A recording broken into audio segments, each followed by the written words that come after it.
I had a recent issue.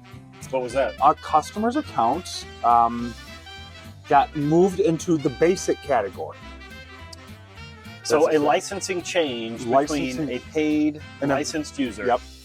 An event happened. Yeah. And they were no longer a paid account.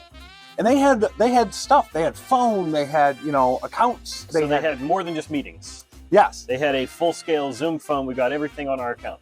Yes. They had phone numbers that were theirs, and it is no longer there because it's in a basic account. This particular situation was due to non-payment. Wait. So let me get this straight. You, as an engineer, Beers with Engineers. Cheers. You received a call from a partner who Yes. said, "This is not working. Yes. This customer account is not working. Yes. Please fix." Please fix. Like there was something wrong with Zoom, as if like our systems were down. Yes.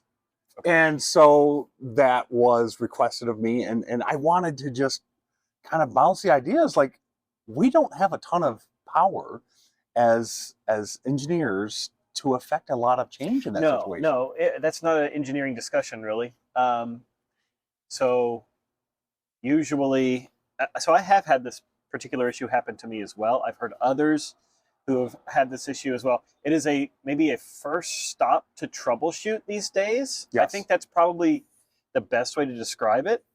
In the troubleshooting hierarchy of things to do, reboot, reset, and check if your bill is paid. Make sure you have the right license. And then immediately call your engineer. And apologize. And I thought about this. That's one of the reasons why is our job is to be available and to help, and we want to be helpful. That's part of our thing. Yep. And so I think we get some of those first calls not because we can affect change, but because we've been there. Yeah. We're easier to get a hold of in most cases. Yeah. And so what do? They give us a call. It's a panic button. Yes. Press the panic button. And they're hoping it's an easy button. Or maybe it's an easy button. I don't know. It's not an easy button.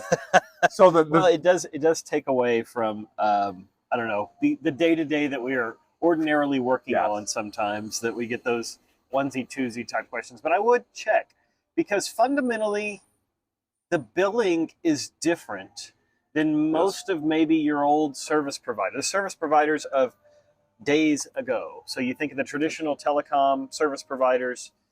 When I was a customer, we would pay bills based on, we would receive the bill. Yep, a paper bill where it would be net 30 terms or maybe even net 60 terms, to where you send them a check. It went to accounts payable. It did. It was sometimes there was a purchasing order or something like that, and it was this established methodology that everybody went to, right? Yeah. That everybody used. And now many things go to a credit card. Yeah. They go to a different way of processing these charges.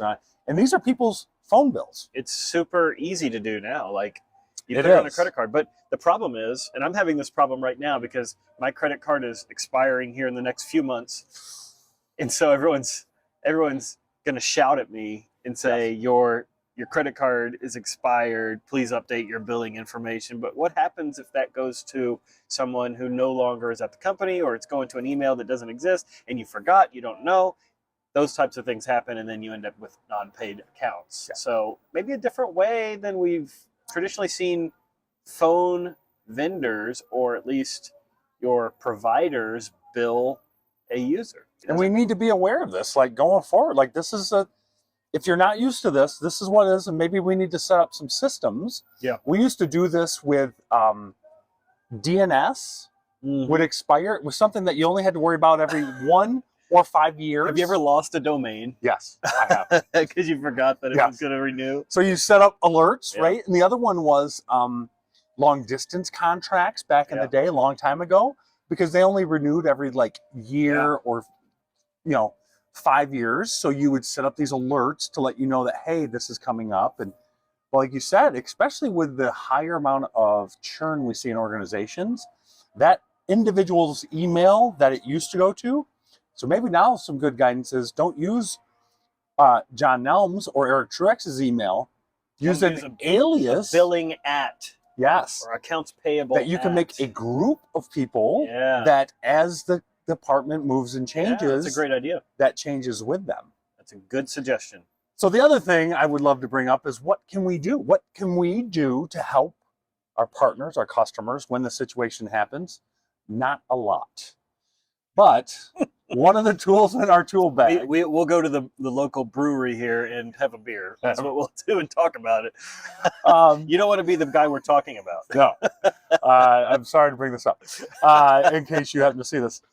So one of the tools we have for issues is while we don't put tickets in for our customers, for our partners, we do have the ability to submit a form. Nor can we. We don't have the ability to create a ticket. It's just not there. Yeah. We can request an escalation. We can't escalate ourselves. We can request an escalation.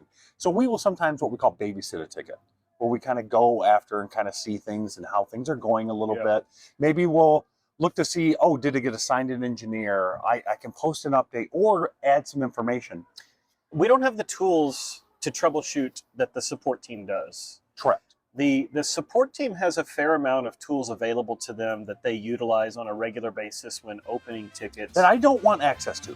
I don't want my login having that access. It is, it gives them a greater level of access to customer data, which we shouldn't have access to. No, should not have. We want to